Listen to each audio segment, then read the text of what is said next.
Hello দর্শক, আসসালামু আলাইকুম। আশা করি সকলেই ভালো আছেন। তো দর্শক, আপনারা দেখতে পাচ্ছেন আমাদের হাতে একটি গাছের পাতা দেখতে পাচ্ছেন। তো দর্শক, এই গাছের পাতাটি হচ্ছে একটি কায়া কাঠল গাছের পাতা। তো দর্শক, এই কায়া কাঠল গাছের পাতাটি কিন্তু প্রচুর পরিমাণের কার্যকারী।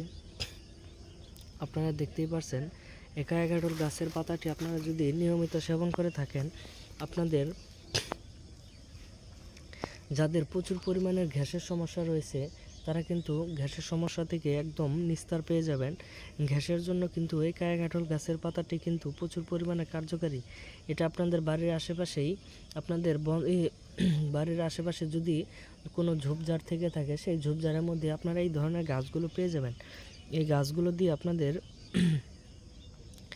এই গাছের পাতাটি যদি আপনারা শাক ভাজি করে খেয়ে থাকেন কিংবা রস করে খেয়ে থাকেন, দুটাই কিন্তু প্রচুর পরিমাণে কার্যকারী। এই গাছের পাতাগুলো আপনারা রেগুলার খাবেন, আপনাদের গ্যাসের সমস্যা দূর হয়ে যাবে। তো দর্শক, আমাদের ভিডিওটি ভালো লাগলে অবশ্যই চ্যানেলটি সাবস্ক্রাইব করে দিবেন এবং ভিডিওটিতে একটি লাইক করে দিবেন। ধন্যবাদ সকলকে। সকলে ভালো থাকবেন, সুস্থ থাকবেন। আসসালামু আলাইকুম।